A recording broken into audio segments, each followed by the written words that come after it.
Hello, my name is Michael Prada. I am the department chair of the Communication and the Arts. I am a faculty member of the journalism department, and I am the advisor to the college publication, The Impact. Every semester, we kind of focus on putting stories together that we can stress our skills as investigative reporters and try to bring to light some information that the public is not typically aware of. Part of investigative journalism is not always just the writing, it's actually the reporting and the interviewing and the fact finding that is probably the most challenging part of that. And that's what we're going to discuss today. My name is James Seaman. I'm a media studies journalism major at Mercy College. I'm a senior, and I currently serve as the managing editor of the Impact News. Hi, my name is Nicole. I'm the associate editor of the Impact News. I'm majoring in journalism. I'm currently a senior. Nicole, in September, you published a piece about the Summit School in Nyack. But to get to that part of publishing, you really started your research in maybe January or to at least almost a year earlier. Why don't you tell us about the process of how you even came up with the story idea and it began? Yeah, so it all started with me going on social media and just looking around for a new story and coming across this survival group. It's about Summit. There's more than like 500 people, members, past students.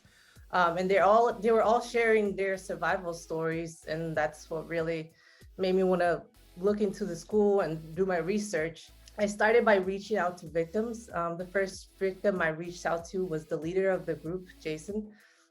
And at first he didn't trust me. He didn't want to speak to me until, I really told him, like, I'm really interested in the story. I feel like all these people should have a voice. And so then he finally agreed to speak to me. Speaking through him, I was able to speak to other victims. He connected me to other victims. They all share their stories. And they really came out to like publishing the first story and getting the first story out, which a lot of people read it. Jason came to me and personally thanked me for writing the story. He said he was very emotional when he read it. I'm actually in the process of interviewing another victim. This girl, she went to school in 2014 and she was harassed by the staff, and she had her photos, her nudes leaked around the school. And she was another victim too that was really airy about speaking to me. She didn't trust me at first, so I had to really get her to open up to me. Then interviewing her and also finding documents, researching. Actually, James helped me with that. He helped me find a couple of court documents. And I think the most recent part of this research was requesting a FOIA, which we did it recently now on December 1st. It took about like 2 to 3 weeks for them to get back to us. And then in that FOIA, we asked for incidents relating to that school going back into like 1995, up until like the most recent years. And they gave us this report with 499 incidents. And from 2000, they didn't give us the full years. They only gave us 2014 to 2021. And then we made a spreadsheet with all the specific like incidents that stood out to us. And we found a total like 47 like alarming cases, like reports involving the RTC, sexual harassment, and different reports. Let's talk about editing a piece like this, James. Now you kind of, as the managing editor, after a reporter writes something, you're typically the first to read it. What was going through your mind? Because this is one of a story of a much bigger magnitude than typically published. So what were some of the things you were looking for when you're editing a piece like this? Yeah, so when I first started editing this piece, I was still an associate editor. So the main thing I was just focused on was making sure like all the every point was backed up, and there was no personal opinion, no emotions get involved. It's pretty much, here's the victims, here's what they said. And trying also to point out like other sides, that it wasn't just we went to these people and it stood out to them and this was their experience, and then we just ignored the whole, for example, the Summit side of it. make sure there was attempts to make sure Summit could respond and give their alternate side of the story, just to ensure a fair and balanced report. Because even with all the allegations and the proof they provided, like, they are still alleged reports. Like, we weren't there, we wouldn't know. So it's important for as an editor to make sure that we show both sides throughout the entire piece. James, a school like Summit, and there are others out there like them, they're known as RTCs. Can you explain exactly what that is briefly? Sure. An RTC is a residential treatment center. Essentially what it is troubled youth, or youth who may not have parents in this country or for various other reasons, who need special level of care and attention that they wouldn't necessarily get in a typical adoption center. They go to residential treatment centers where they have clinics on staff, they have doctors on staff in order to provide special level of care to these individuals who may not get elsewhere. You originally filed FOILs, Freedom of Information Law, which is the ability to access local and state documents. And now you're in the process of filing FOIAs, which is the Freedom of Information Act, which allow you to get federal documents. FOILs are fairly simple because if you're in any local municipality, you can go to your village clerk and they have them on staff. A lot of the other ones, like where we dealt with Clarkstown, they've automated the whole system, so you can do it through their website, which is really convenient. But Dobbs Ferry, on the other hand, is more paper-based, and you have to go and appear in person and all that. And FOILs they're pretty much straightforward. You submit your requests. You don't have to provide any background. Pretty much you just state what you want, and it's up to them to decide. And we really haven't had any issues in getting information from them in the few we've done. FOIAs we're still in the process of doing, and they're a little more intensive. Like there's a higher risk of fees involved just because you're dealing with a federal agency. It also requires you to provide proof of identification. You have to explain why you're requesting documents, why you should be able to get them. And you also have to provide, has to be expedite or not to expedite, because it could take potentially months to a year. Did at any point, Nicole, did it kind of feel overwhelming a little bit at first? Absolutely. Well, when we first filed the FOIL, it was December 1st. We didn't hear back from them until 2 or 3 weeks later. I didn't actually expect them to get back to us. That was actually quick. They didn't include all the information we asked for. So we will be requesting more FOIAs. What they gave us is they gave us a list of things. Actually, they didn't give us each specific report.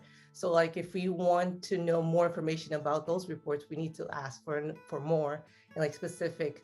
That's why we created the spreadsheet, so we can separate which ones stood out to us more. So this is the FOIL that we received from Clarkstown Police Department relating to all the phone calls that were placed from Summit to the Clarkstown Police Department. And it basically, just a simple description, is it provides incident number, the day and place, time it happened, the place, and the incident type. So it doesn't go into excruciating detail, but it tells you exactly when something happened, and it can help hold them accountable, because now there's proof and record that something did happen. And then for future FOILs, they would have to provide information related to that. And how many incidents are listed on that page? Since 2014, there's 499 on these sheets here about that thing. So when you write stories like this, you typically find out that there are a lot of people who are connected to these stories because they have similar experiences. And in the digital age of journalism, it's really kind of surprising of who's reading your story and who's sharing your story and who's commenting story. So Nicole, you had an interesting person, I guess, comment on your story and get involved in it. So what exactly happened? It started through Jace. He actually posted the story on Twitter, and he's close with Paris Hilton because of going through the same situation. And she actually retweeted the story. She read the story. So yeah, it was a huge thing for me. I never expected to reach Paris Hilton, and I didn't know she was actually going through that until I wrote the story. And then I found out she had also been in a residential treatment facility, and she was harassed and abused. And that's how she got to the story.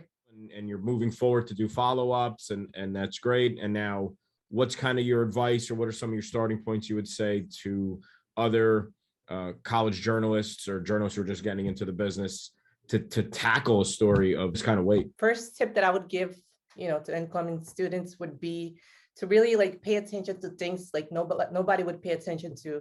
Like my thing is like going on social media and like researching groups, paying attention to different, I'm part of a lot of groups in Westchester, just really like snooping around and searching. That's how I came across this story. Nobody was paying attention to him. He was just sharing his story and everybody was just putting him to the side. It's really about like paying attention, listening, relating. And also another tip that I would give is always reach out to the other side. As there was a lot of people saying this, but it's also important to reach out to the other side, which is what I did. I reached out to the school. Also reaching out to students that had good experiences with the school to get both sides. When dealing with documents, especially court documents, there's a lot of legal talk and things that like, first of all, you're not used to reading stuff like that. And it's a lot of it's just things they have to say to, like for legal reasons. And you can get really deterred when you're looking at like a 26-page document and you're really only looking for about one paragraph that will be in it. But it's important just to like stick through and like, even though it sucks, like go through it all, because that you could stop one page short and the next page has 3 things on it that's your whole story, and it will keep you going.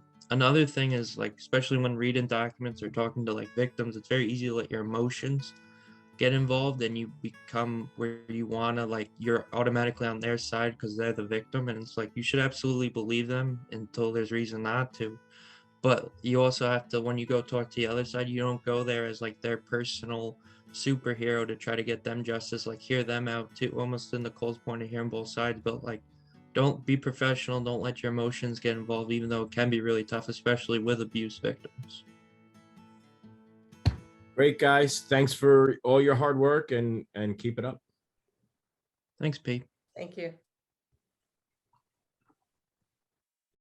Yeah. What else are you guys thinking you want to say? I mean, documents, don't get bored by them because sometimes they're excruciating, but He's the documents guy. Enjoy a good 990. That's where I'm at in my life. All right.